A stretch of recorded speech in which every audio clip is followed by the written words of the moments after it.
আসসালামু আলাইকুম প্রিয় দর্শক, কুকিং উইথ সীমার পক্ষ থেকে সবাইকে অনেক অনেক শুভেচ্ছা। আজকে আমি আপনাদের জন্য নিয়ে এসেছি মাসকলার ডালের বড়ি দিয়ে কই বেগুনের ঝোল। মাসকলাই ডাল আর চাল কুমড়া দিয়ে এই বড়িটি আমার আম্মা ঘরেই তৈরি করেছেন। চলুন তাহলে দেখে নেওয়া যাক কই বেগুনের ঝোল। এখানে আমি 4টে মাছ ধুয়ে কেটে পরিষ্কার করে নিয়েছি। লাল মরিচের গুঁড়া, হলুদ গুঁড়া, 1 চা চামচ লবণ এবং কিছুটা সরিষার তেল দিয়ে মেখে মেরিনেট করে রাখবো 10 মিনিট। 10 মিনিট পরে একটা ফ্রাই প্যানে তেল গরম করে মাছগুলো আমি একে একে ভেজে নিব। খুব বেশি কড়া করে ভাজবো না, তাহলে মাছের মধ্যে তেল মশলা ভালোভাবে ঢুকতে চায় না। আমি হালকা করে ভেজে নিব মাছগুলা। আমার মাছগুলা ভাজা শেষ। আমি এখন মাছগুলা উঠিয়ে নিচ্ছি। এখন একটা ফ্রাই প্যানের মধ্যে আমি কিছুটা সয়াবিন তেল দিয়ে দিচ্ছি। তেলটা গরম হলে এর মধ্যে আমি মাসকলার ডালের বড়িগুলা দিয়ে নেড়ে চেড়ে গোল্ডেন ব্রাউন কালার আসা পর্যন্ত ভেজে নিব। বড়িগুলা গোল্ডেন ব্রাউন কালার হয়ে গিয়েছে। এখন আমি বড়িগুলা উঠিয়ে নিচ্ছি। ওই একই হাঁড়ির মধ্যে আমি 1 কাপ পরিমাণ কুচি করে রাখা পেঁয়াজ দিয়ে দিচ্ছি। সাথে দিব 2টা কাঁচামরিচ ফালি। পেঁয়াজটা আমি কিছুক্ষণ নাড়াচাড়া করে নিব। খুব বেশি গোল্ডেন ব্রাউন আমি করব না। পেঁয়াজটা একটু নরম হয়ে আসলে এবং রংটা সামান্য একটু চেঞ্জ হওয়া শুরু হলে আমি এখানে কিছু বাটা মশলা অ্যাড করব। এখানে আমি রসুন বাটা দিয়ে দিচ্ছি 2 চা চামচ পরিমাণ, আদা বাটা দিচ্ছি 1 চা চামচ পরিমাণ, জিরা বাটা দিচ্ছি 1 চা চামচ পরিমাণ। এবার মশলাগুলো একটু কাঁচা গন্ধ যাওয়া পর্যন্ত তেলের উপরে কিছুক্ষণ নাড়াচাড়া করে নিব। এখন আমি কিছু শুকনা মশলা দিব।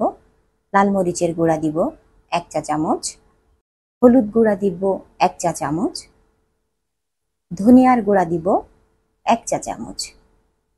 পরিমাণ মতো লবণ দিয়ে মশলাটাকে একটু ভালোভাবে কষিয়ে নিব। কিছুটা পানি দিয়ে দিচ্ছি যাতে মশলাটা পুড়ে না যায়। এখন আরো কিছু সময় ধরে মশলাটা ভালোভাবে কষিয়ে নিব। মশলাটা কষানো হয়ে গেছে। এখন আমি আগে থেকে ধুয়ে টুকরো করে রাখা কিছু আলু দিয়ে দিচ্ছি। আলুটা দিয়ে একটু ভালো করে নাড়াচাড়া করে নিব।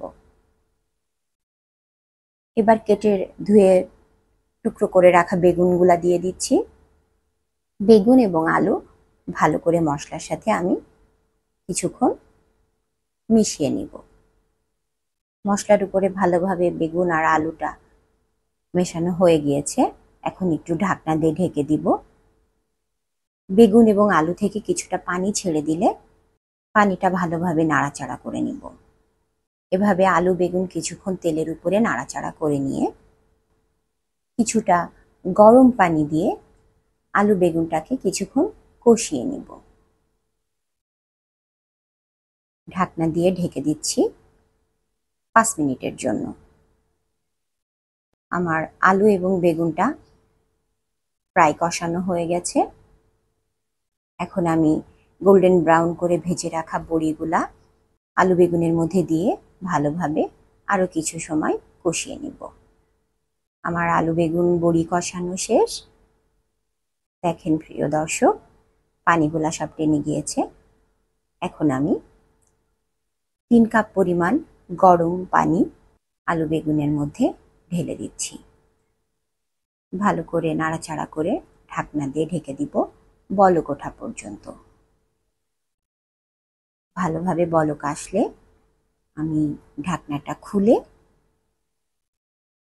আগে থেকে ভেজে রাখা কই মাছগুলি একে একে দিয়ে দিব। মাছ দেওয়া হয়ে গেলে এখন আর বেশি নাড়াচাড়া করব না। মাছগুলা সেট করে আবারও ঢাকনা দিয়ে ঢেকে রাখবো 10 মিনিটের জন্য। 10 মিনিট পরে ফিরে আসছি। এখন আলতো হাতে মাছগুলি একটু উল্টিয়ে দিব। সাবধানে উল্টাবো যেন মাছগুলি ভেঙে না যায়। তারপরে আবার কিছু সময় ঢেকে দিব। এখন আমি পরিবেশন করে নিচ্ছি। এই ছিল আমার আজকে বেগুন বড়ি কই মাছের ঝোল। আমার আজকের রেসিপিটি যদি আপনাদের ভালো লেগে থাকে তাহলে লাইক, কমেন্ট, শেয়ার দিয়ে আমার পাশেই থাকবেন। ধন্যবাদ প্রিয় দর্শক, এতক্ষণ আমার সাথেই থাকার জন্য। আসসালামু আলাইকুম।